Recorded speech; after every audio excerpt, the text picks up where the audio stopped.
So Joanna says, so recently this idea of service and devotion is fantastic and aligning to this is bringing so much prosperity. There's so much to balance in this though, because I'm finding that I need to set boundaries. There's a situation that has arisen. I co-hosted a retreat. I was not treated with respect or dignity by the course host or the ashram. It was as though they were intentionally blinding themselves to my input and effort. They were not operating from the truth, but rather projecting onto me and trying to shut down my light or create something of me that isn't true. I know this is also a reflection of the ways I was not accepting myself. I've been asked to share a video teaching drums to group. It doesn't resonate. Despite my difficulties there, it came to me in so many ways. I'm reluctant to give a piece of myself to this group of people that doesn't appreciate me, but still I'm centered on service and devotion. So there's a quandary with me here. Boundaries or giving myself freely? Excellent, excellent question here. So I've dealt with this myself very intensely, and I was just speaking with my therapist about this exact topic. Service, giving freely, and then boundaries. They seem to contradict each other. Okay. So when I first started doing this work, it was about over 10 years ago, I was writing on a blog, and people would sometimes email me with questions about some things that I was writing about, meditation, spirituality, etc. And I would respond to them. And I was happy to do that. And sometimes I would use that as inspiration for more blog posts, and it was great. It was all good. But every now and then, some people would come and they would send one email a day. Then it became two. Then it became three. Then it became 5 emails a day. Just, hey, this, Brent, this, that. Anything I said, they didn't listen. They didn't acknowledge anything I said. It was just, tell me about this. Then it started to extend over into beyond the realm of spirituality. Then it was, Brent, can you advise me on, what program should I go into school and this and that? And I didn't know what a boundary was. If you asked me what a boundary was, I would have thought, is that like a fence? Like, I don't know what that is. Right? Nobody told me about that. So I thought I have to help these people because this is what service is. I'm supposed to try and support people. No, because at a certain point, like you're witnessing here, people will take advantage of you, and they're not benefiting from what you have to offer anyway, right? They're not listening to you. They're asking you for stuff. They're taking advantage of you, but they're not even benefiting from it, which is the funny part, right? They don't even care about whatever you're offering if they keep asking for it. It's a very interesting paradox there.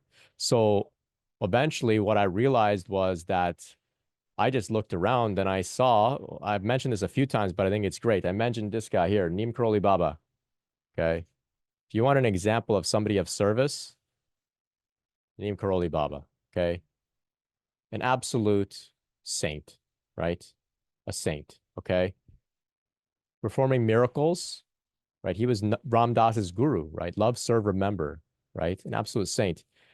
But even him, there were times where he would go into his privacy and tell everybody, get out of here, leave, Jiao, Jiao. He would yell at them. He would say, get out of here, right?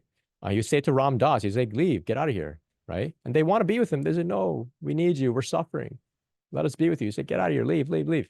So even this guy who performed incredible miracles, there's great stories about his miracles, a real saint, like something else, right? Not even, not even a human, you might think. Even he had to employ some boundaries to take care of himself, whether he was resting, meditating, just processing, whatever it was, even this guy did. So if he had to, of course you have to. Even Jesus spent time alone in the desert. Why? To get away from people, right? That's a boundary, right? Because he had to do his own thing. So we have to also employ boundaries. No is a good word, right? We can say no. I think Teresa had mentioned that to me at some point, that she was taught no is a good word, or she teaches her kids that no is a good word, and it is. Also, how can we serve if we burn out? We can't, right? We burn out and then nobody's benefiting.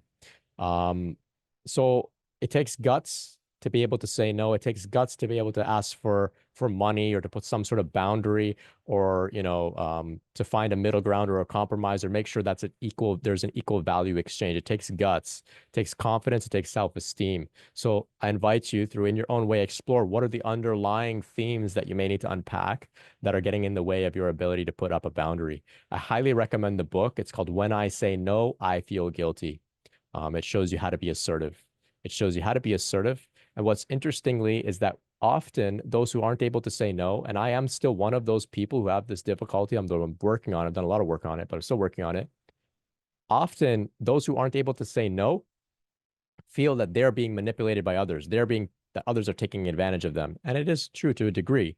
But also those who aren't able to say no, when we're not able to say no and be assertive, what happens is we get manipulative, right? We get manipulative, we get passive aggressive, we get all weird, right? We hold resentments against people. We do things for people resentfully without true love and care, all because we're not able to say no. So we operate out of integrity.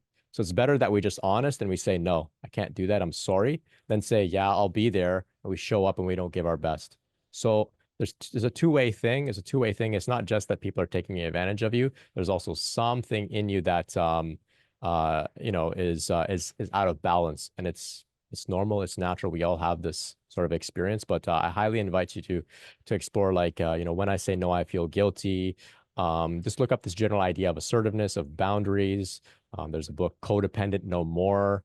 All of this can help, but it's very important when we're doing service work because this stuff takes energy, it takes time. And when people give something to you, they appreciate all the more. So we're actually doing them a favor by saying, okay, I need something in exchange. Because when they give you something in exchange, they receive what you're offering and it actually lands for them. And in your own way, you can find your balance and make it work. Like, for example, here, I do this for free, but what happens? This is my business model. This is a business that I'm doing, even though this is free. I accept your donations. I really appreciate it. It keeps things going. But this is a business model, and I'm going to break it down for you. People come here. I have a conversation with them. I answer questions. It's completely free, but it's recorded. And then I'm going to take this recording. I'm going to put it on YouTube. When I put it on YouTube and my podcast, I build a bigger audience. And then from that audience, it can turn into something else, or something might, one day when I put out a book, I have an audience and people are going to buy the book from me. Right. So this is the way I'm doing it. So that's why I'm doing this here for free, but it's 3:29. In 1 minute, I'm out of here and I'm going to go take a break. Right. So if you have another question, you're going to have to wait till next week. And that's my boundary. So I hope that makes sense for you. And just know that this is very common for all of us on the path. It's so common, right? Because we want to give. We love giving. It feels so good. We're here to do that. But we got to have boundaries. Just remember Neem Karoli Baba. Jiao. That was what he said. Jiao, get out of here. Jiao. So you can sometimes say Jiao to others too. Yeah.